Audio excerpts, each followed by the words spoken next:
La loi abrogeant et modifiant les articles relatifs au mariage en Côte d'Ivoire crée la polémique. Nous en parlons dans cette édition avec Maître Kwame Nguessan, il est avocat au barreau de Côte d'Ivoire. Les syndicats des transports ont suspendu leur mot d'arrêt de travail ce matin. Les conducteurs de Ménique appelés Baka ont repris le travail dans le district d'Abidjan. Et puis l'église des Assemblées des Dieux de Cocody ne sera pas détruite. Le ministère de l'Enseignement supérieur et de la Recherche scientifique propose une solution à l'amiable. Mesdames et messieurs, bienvenue et merci de regarder RTI 1. L'actualité ivoirienne est marquée par la visite du président de la République Alassane Ouattara en Italie. Il a quitté Abidjan hier jeudi matin pour le Vatican. Le président de la République Alassane Ouattara est arrivé à 18h locale, soit 17h GMT à Rome en Italie. Ce vendredi, il aura un entretien avec le pape Benoît XVI. Au cours de son séjour romain, le chef de l'État aura également une audience avec le président du Conseil italien et rencontrera la communauté ivoirienne d'Italie ainsi que le professeur Andrea Riccardi, fondateur de la communauté Sant'Egidio, actuel ministre de l'intégration et de la coopération dans le gouvernement italien. Mercredi dernier, le gouvernement ivoirien a été dissous par le président de la République Alassane Ouattara. Pour le président de la République, il y a manque de solidarité au sein de la grande famille du RHDP et cela s'est exprimé lors de la présentation du projet de loi portant abrogation de l'article 53 et modifiant les articles 58, 59, 60 et 67 de la loi 63-375 du 7 octobre 63 relatif au mariage modifié par la loi 83-800 du 2 août 83 parce que ce projet de loi n'a pas été soutenu par les groupes parlementaires UDPCI et PDCI RTA. Et c'est justement ce projet de loi qui est aujourd'hui objet de spéculation. Victorien Angoua. Le projet de loi relatif au mariage soumis à l'appréciation des membres de la Commission des affaires sociales et institutionnelles de l'Assemblée nationale vise à l'adapter à l'évolution tendant à consacrer partout dans le monde le principe de l'égalité entre les sexes et l'autonomisation de la femme. En clair, ce projet de loi, s'il devient une loi, vient harmoniser l'arsenal juridique ivoirien avec la Convention sur l'élimination des discriminations à l'égard des femmes. La Convention, faut-il le rappeler, a été ratifiée par la Côte d'Ivoire le 18 décembre 1995. Le gouvernement entend donc mettre les dispositions contraires de sa législation nationale en conformité avec les principes défendus par cette Convention. Entre autres dispositions en cause, l'article 53, il dispose que le couple contribue aux charges du mariage en proportion de leurs facultés respectives. L'époux qui ne remplit pas cette obligation peut être contraint par justice. Il y a aussi l'article 58, alinéa 1er qui fait du mari le chef de la famille, etc. Le projet de loi proposé par le gouvernement vient abroger l'article 53 de la loi numéro 64-375 du 7 octobre 1964 relative à la loi sur le mariage, telle que modifiée par la loi numéro 83-800 du 2 août 1983. Les articles 58, 59, 60 et 67 sont modifiés et complétés. Notamment le point à controverse qui suscite interprétation et commentaires, l'article 58 nouveau qui dit « La famille est gérée conjointement par les époux dans l'intérêt du ménage et des enfants. Ils assurent ensemble la direction morale et matérielle de la famille, pourvoient à l'éducation des enfants et préparent leur avenir. » D'où les difficultés vécues à l'Assemblée nationale entre partisans et opposants au projet, avec pour conséquence la dissolution du gouvernement par le président de la République. Nous recevons maintenant Maître Kwame Nguessan, il est avocat au barreau d'Abidjan. Maître, bonjour et merci d'avoir accepté notre invitation. Nous avons les contenus des différentes lois qui ont été abrogées, ou les articles qui ont été abrogés, modifiés. Est-ce que vous avez envie de revenir là-dessus rapidement? Sinon, nous allons passer à l'interprétation. Je vous remercie. Il y a 2 heures de temps que le bâtonnier Maître Biliaka m'a demandé de représenter sur ce plateau. Je souhaite que l'on revienne sur ces articles pour que la population comprenne. Alors, très rapidement. Bon, l'article 53 a été abrogé, donc on n'en parle pas. Bon, si vous voulez, cet article disait, il contribue au charges du mariage en proportion de leurs facultés respectives. L'époux qui ne remplit pas cette obligation peut y être contraint par justice. Donc, du fait de son abrogation, cet article ne va plus exister. Très bien. Bon, donc l'article 58 ancien disait ceci. Le mari est le chef de famille. Il exerce cette fonction dans l'intérêt commun du ménage et des enfants. La femme concourt avec le mari à assurer la direction morale et matérielle de la famille, à pourvoir à son entretien, à élever les enfants et à préparer leur établissement. La femme remplace le mari dans la fonction de chef s'il est hors d'état de manifester sa volonté en raison de son incapacité, de son absence, de son éloignement ou de toute autre cause. La nouvelle monture. La famille est gérée conjointement par les époux dans l'intérêt du ménage et des enfants. Ils assurent ensemble la direction morale et matérielle de la famille, pourvoient l'éducation des enfants et préparent leur avenir. Article 59, ancien. L'obligation d'assumer les charges du mariage pèse à titre principal sur le mari. Il est obligé de fournir à la femme tout ce qui est nécessaire pour les besoins de la vie, selon ses facultés et son état. S'il ne remplit pas cette obligation, il peut y être contraint par justice. Toutefois, cette obligation est suspendue lorsque la femme abandonne sans juste motif la maison conjugale et qu'elle refuse d'y retourner. Article 59 nouveau. Les époux contribuent aux charges du mariage à proportion de leurs facultés respectives. Si l'un des époux ne remplit pas ses obligations, l'autre époux peut obtenir, par ordonnance du président du tribunal du lieu de résidence, l'autorisation de saisir arrêté et de toucher, dans la proportion des besoins du ménage, une part du salaire, du produit, du travail ou des revenus de son conjoint. Article 60 ancien. Le choix de la résidence de la famille appartient au mari. La femme est obligée d'habiter avec lui et il est tenu de la recevoir. Lorsque la résidence fixée par le mari présente pour la famille des dangers d'ordre physique ou d'ordre moral, la femme peut, par exception, être autorisée à avoir pour elle et ses enfants une autre résidence fixée par le juge. Article 60 nouveau, le domicile de la famille est choisi d'un commun accord par les époux. En cas de désaccord, le domicile de la famille est fixé par le juge en tenant compte de l'intérêt de la famille. Le dernier article, c'est l'article 67, ancien. La femme peut exercer une profession séparée de celle de son mari, à moins qu'il soit établi que l'exercice de cette profession est contraire à l'intérêt de la famille. Article 67 nouveau. Chacun des époux a le droit d'exercer la profession de son choix, à moins qu'il ne soit judiciairement établi que l'exercice de cette profession est contraire à l'intérêt de la famille. Voici l'ancienne monture et la nouvelle monture. Très bien, maître. Alors, nulle part il est écrit que la femme devient le chef de la famille, mais désormais, la famille est gérée conjointement, moralement et matériellement par les deux époux, monsieur et madame. Oui, disons que la notion de chef de famille disparaît totalement avec le projet de loi. Et puis, disons que ces textes font que les époux deviennent véritablement égaux au regard de la loi.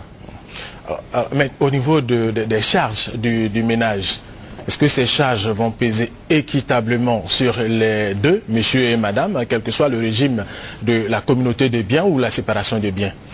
Non, les époux contribuent aux charges du mari à proportion de leurs facultés respectives. Si les deux n'ont pas le même salaire, bon, c'est celui qui a le plus, qui a un salaire plus élevé, qui contribue aux charges du mariage de manière la plus importante. Donc si la femme peut ne même pas exercer une profession rémunérée, c'est-à-dire peut être à la maison et s'occuper des enfants. C'est du travail aussi, parce qu'elle s'occupe des enfants, elle s'occupe de l'entretien et l'éducation des enfants. Donc disons que c'est sa contribution. Très bien. Alors là, je voudrais revenir à la notion de chef. Comment est-ce que cela va être géré, selon vous?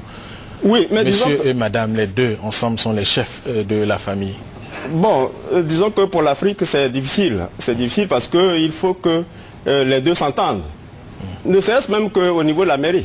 Parce qu'habituellement, bon, le livret de famille est remis au mari. Désormais, comment ça va se passer? Désormais, je ne sais pas ce qui va se passer. Est-ce que les deux vont tendre la main pour prendre le carnet ou bien s'entendre à la maison pour dire arriver là-bas, c'est telle personne qui prend le carnet. Et puis au niveau même de la représentation de la famille, qui va représenter la famille, bon ça, il faut que les deux conjointement décident. Qui représente la famille. Alors si l'un des deux époux, monsieur ou madame, ne remplit pas ses obligations, que fait l'autre?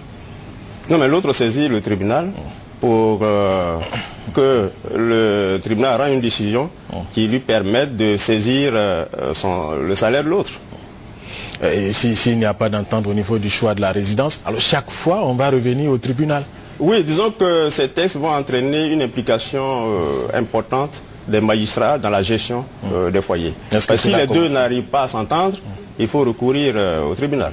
Même pour fixer les contributions. Puisqu'on dit que les époux contribuent au charges du mariage à proportion de leurs facultés respectives. Mais il faut que les deux s'entendent, fassent un budget familial. Mais si les deux n'arrivent pas à s'entendre, il faut que la partie la plus diligente saisisse le tribunal pour obtenir une décision qui sera opposable à l'autre partie. Et chaque fois, il faut revenir à la justice. Oui, mais c'est pour cela qu'il faut une sensibilisation importante, à mon avis, de la population, avant même l'adoption de ce Ah oui, on aurait dû commencer à sensibiliser la population d'abord, avant. Je crois qu'on aurait dû on aurait dû sensibiliser. Mais le ministre de la Femme et la Famille a même pensé à cela, puisque moi, le barreau a été invité à un atelier en octobre pour nous parler de sensibilisation. Donc au sortir de là, il aurait fallu sensibiliser la population pour qu'il n'y ait pas de problème, pour que tout le monde puisse accepter. Parce qu'en fait, le texte ne pose pas de problème majeur, sauf l'article 59, la notion de chef de famille. Sinon, en ce qui concerne l'article 59, la nouvelle monture permet par exemple aux femmes d'avoir un peu plus d'argent pour la famille. C'est-à-dire? Parce que au plan fiscal, lorsque vous êtes marié, le mari bénéficie d'un abattement sur son salaire avant le calcul de l'IGR, l'impôt général sur le revenu. Donc c'est-à-dire que si du fait du mariage, le mari a deux parts. S'ils ont un enfant, chaque enfant constitue une demi-part. 3 enfants, 3 parts et demi.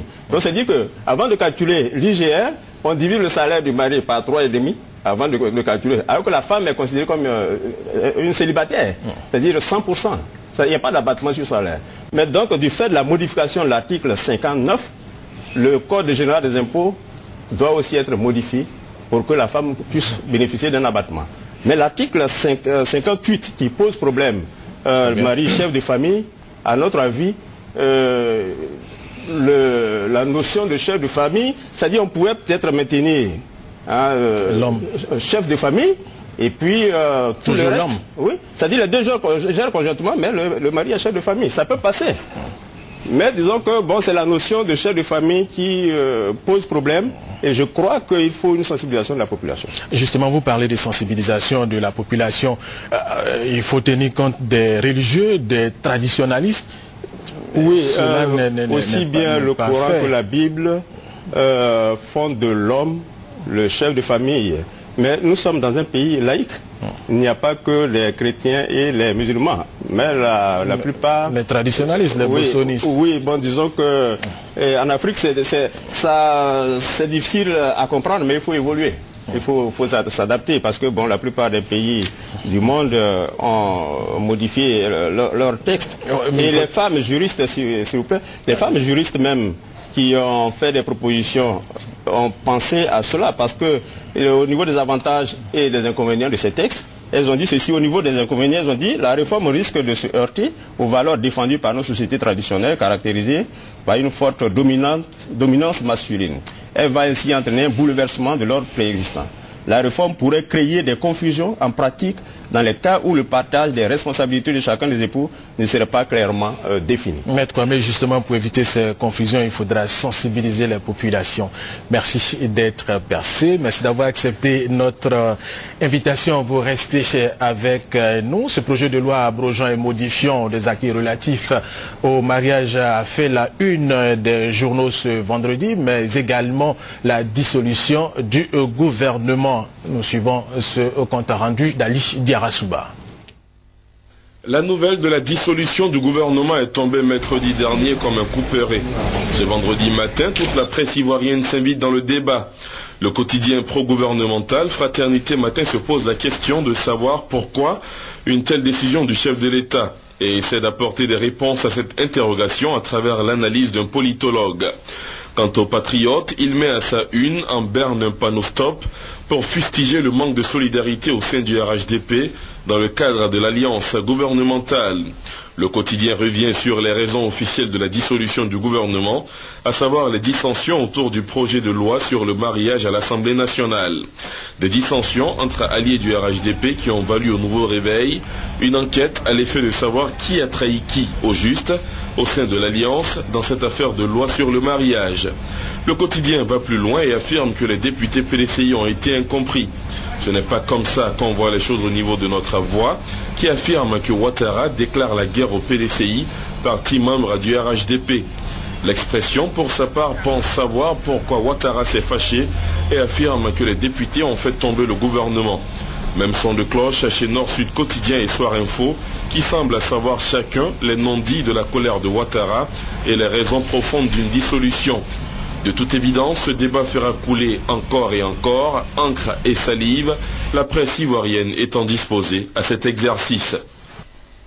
Autre information, l'église des Assemblées de Dieu de Cocody ne sera pas détruite. Le ministère de l'Enseignement supérieur et de la Recherche scientifique propose une solution à l'amiable. Ce matin, la direction du cadastre, la direction de l'université et la direction de la topographie et de la cartographie se sont retrouvés sur le terrain litigieux pour une nouvelle délimitation en bonne et due forme. Selon le directeur du cadastre, Cissé Aboubakari, à l'analyse des titres fonciers de la cartographie du site, il est incontestable que le terrain de l'église chevauche celui de l'université sur 16 hectares. Sur proposition du ministère de l'Enseignement supérieur et de la Recherche scientifique, les 16 hectares seront partagés entre les deux parties en conflit tout en préservant les investissements de l'église, à savoir les bâtiments et les installations électriques. L'église des Assemblées de Dieu, la grande absente de cette rencontre, avait cependant été conviée à plusieurs reprises. La direction du cadastre se dit à sa disposition pour toute vérification et implantation de nouvelles bornes de délimitation. Tout à fait autre chose, et nous allons parler de transport. Les syndicats des transports ont suspendu leur mot d'ordre d'arrêt de travail ce matin. Les conducteurs de minicar appelés Gbaka ont repris le travail dans le district d'Abidjan au grand bonheur des usagers et de ces moyens de transport. Léon Broukwame, Gabriel Zane. Carrefour de la ville, commune de Cocody, ce vendredi. Les minicars de transport en commun appelés Gbaka sont visibles. Même constat sur l'axe Adjamé-Abobo, sur l'autoroute du Nord menant à Yopougon et même à Adjamé. C'est donc la reprise du service pour les Gbaka après 4 jours d'inactivité pour cause de grève. Une satisfaction pour les usagers. C'est un sentiment de joie. Parce que sans les Gbaka, on se déplace difficilement. C'est eux qui nous aident à vaquer à nos occupations. Ça me permet de vite arriver à la maison. Ça me permet de vite arriver à la maison d'une part. Puis ça me facilite mieux le transport. Du côté des chauffeurs de minicar, la reprise des activités est opportune. La recherche de solutions aux problèmes de la corporation n'exclut pas qu'on préserve les intérêts des populations. Nous, on doit travailler. Et puis le syndicat, ce sont eux qui vont aller s'asseoir pour régler nos problèmes. À ce temps que nous, on est en train de... On ne veut pas rester la population pour qu'eux aussi vont souffrir, c'est pas bon. On ne veut plus gréver. Parce qu'on est venu trouver les syndicats, on va partir pour les laisser. Les chauffeurs de Gbaka restent attachés au dénouement heureux des négociations. Leur souhait étant la réduction des frais annexes payés aux syndicats de transporteurs devenus trop nombreux. Ils vont poursuivre l'année scolaire sans trop de difficultés. Ce sont les élèves de Djebonois qui ont reçu de la part de l'organisation non gouvernementale Save the Children des kits scolaires. Diarasuba Larsen, RTI Boaké. 240 tenues et 248 kits scolaires constituent le don de la fondation Children of Africa de Dominique Ouattara aux écoliers de Djebonois. Au nom du ministre de l'Éducation nationale, le directeur régional de l'Éducation nationale de Boaké Draine 2, Traoré Tiegwe, a salué le geste de la première dame de Côte d'Ivoire. Cette action, selon lui, va permettre à des enfants de la localité de bénéficier de conditions favorables à une bonne éducation. Le maire de Djebonois, Conan Label, qui a réceptionné le don à Abidjan pour le conduire à destination, a profité de cette cérémonie de distribution pour solliciter l'appui du Draine de Boaké 2 en vue d'obtenir une trentaine d'instituteurs et plaider pour l'ouverture d'une inspection primaire à Djebonois. Des écoles primaires et un groupe scolaire sont les principaux bénéficiaires de ce don. Ce sont le groupe scolaire de Djebonois Extension, l'EPP Nanankwadio et l'EPP Kwadjo Undri Albert. Nous ouvrons la page des sports de cette édition et c'est avec Cathy Touré. Cathy, bonjour. Merci d'être là pour nous donner les informations au niveau du sport. Et la Fédération des sourds de Côte d'Ivoire était en activité au stade Robert Chanroux de Marcory pour la fin de la saison de football des sourds. Bien sûr, et c'est la Coupe nationale qui était donc le dernier tableau de cette saison 2012 des sports des sourds de Côte d'Ivoire. Après le championnat national, eh bien, Dame Coupe a trouvé preneur mercredi dernier au stade Robert Chanroux de Marcory en présence de plusieurs personnalités et d'un petit public. Pas besoin de bruit pour prouver ses talents de footballeur. Les sourds de Côte d'Ivoire ont réussi ce challenge en présence du président de la Confédération africaine des sports des sourds, le Ghanéen Jonathan Amua, et du ministère des Sports. Chelsea de Yopougon en bleu et Bayern de Koumassi se sont disputés la Coupe nationale. Seulement 12 minutes de jeu que Chelsea obtient un penalty. Mais Kimba Ababakar fait échec à la tentative de transformation. Il faudra donc attendre la seconde période pour voir des buts. Le premier est du Bayern à la 57e minute. Chelsea égalisera plus tard à la 79e et c'est l'épreuve fatidique des tirs au but qui les départagera. 3-2 pour le Bayern de Koumassi qui signe son deuxième trophée après un titre de champion à l'issue d'une saison bien remplie. Je suis satisfait de la finale puisque les athlètes ont pu réussir.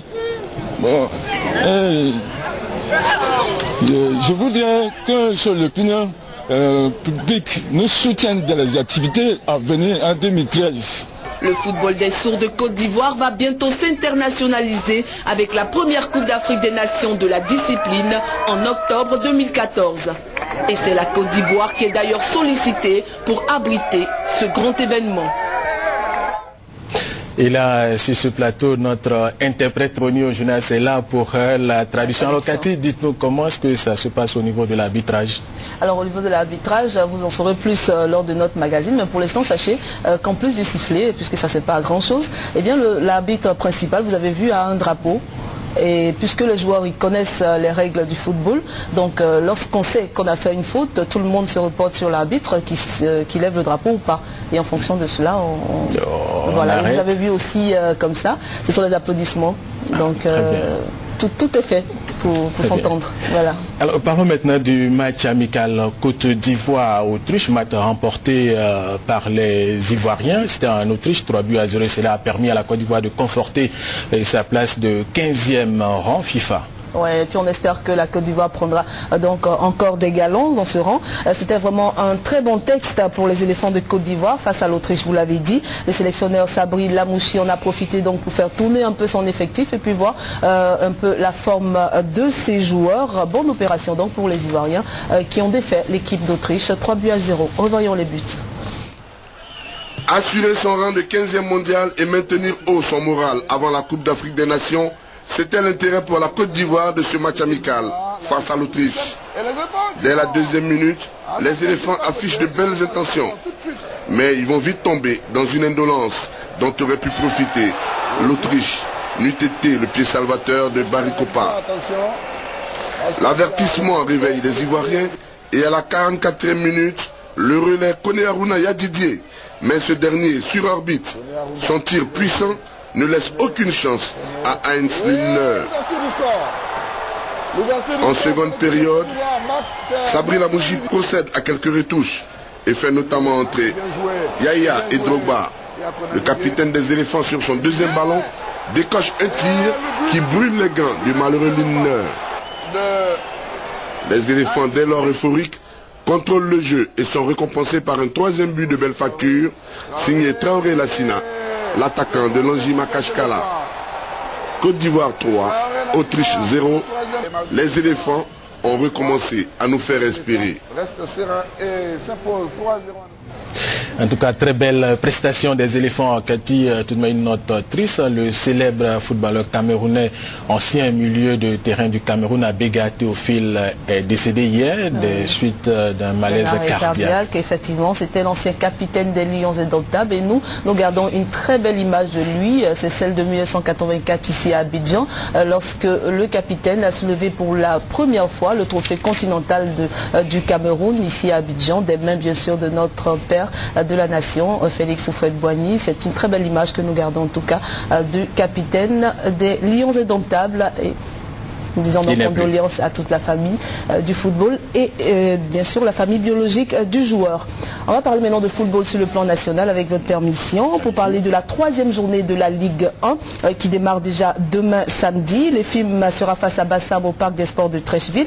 La SOA reçoit l'Asie d'Abengourou à Yamoussoukro. Le Denguélé sera face au Stella, c'est du côté de Boaké. Gagnoa reçoit la FAD à Gagnoa bien sûr. Le CEO Sport de San Pedro reçoit également la SEC Mimo. La JCAT sera face au COK, ce sera au stade Robert Champoux de Marcory. Et puis dimanche, l'Africa sera face à l'entente sportive de Benjerville au stade Robert Champoux de Marcory. Les deux dernières rencontres seront donc en direct sur votre antenne RTI 1 et tous les matchs sont à 15h30. Et puis demain débute donc le tournoi international du district d'Abidjan avec plusieurs équipes internationales qui sont à Abidjan. À 16h au stade Félix Houphouët-Boigny, la SEC reçoit le FC Barcelone. On va parler maintenant de cyclisme. Les cyclistes ivoiriens ils sont revenus du Burkina Faso où il s'est tenu le championnat d'Afrique de la discipline. Alors Cathy, dites-nous comment se sont comportés les cyclistes ivoiriens. Le comportement était moyen, c'est du moins ce que nous a rapporté donc Anja Soukrou qui était donc du voyage. Il nous en dit plus en images. Les hommes de la catégorie élite ont tout de suite le pied à l'étrier. La première épreuve de ces championnats d'Afrique est la course contre la montre par équipe. 14 pays espèrent décrocher le titre de champion d'Afrique détenu par l'Érythrée. La Côte d'Ivoire aligne 4 cyclistes. Isiaka Fofana, Amadou Lengani, Bolodigi Ouattara et Albert Mongolo Touré. Porté par Daniel Tekleimanot, l'Érythrée domine largement la course et demeure championne d'Afrique en 51 minutes 51 secondes sur les 42 km 400. Moyenne très élevée, 49,06 km/h. Médaille d'or, Érythrée.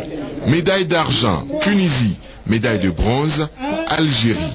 Le Burkina Faso, pays organisateur, dont un coureur, Aziz Nikema, a raté le départ, termine 4e au pied du podium.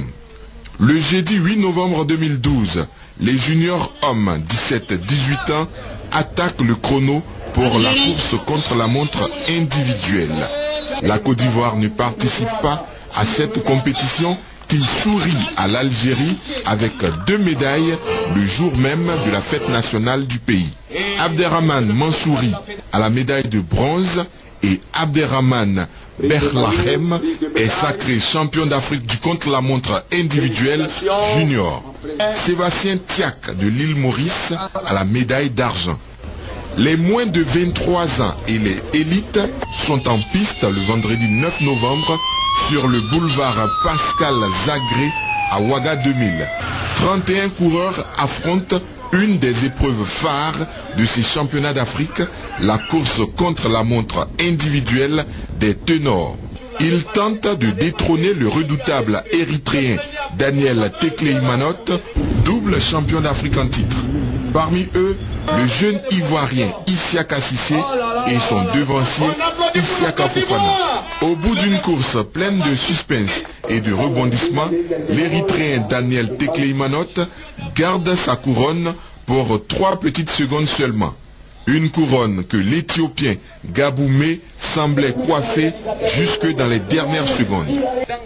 Tekleimanot est donc triple champion d'Afrique en 39 minutes, 11 secondes, 52 centièmes sur les 31 km 800, soit une très bonne moyenne de 48,680 km/h.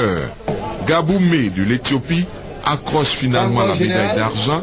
Le bronze est pour l'Afrique du Sud avec Jay Thompson.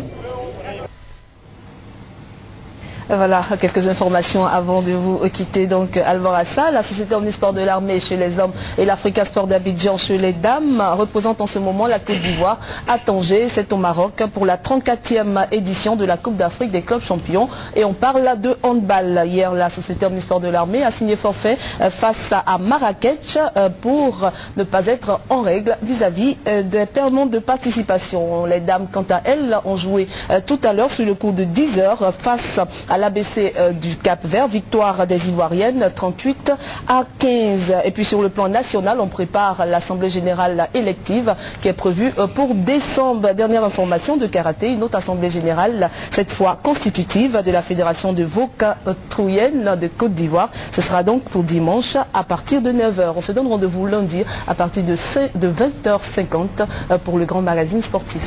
Et Cathy Thierry-Nous, on se retrouve vendredi prochain. Ouais.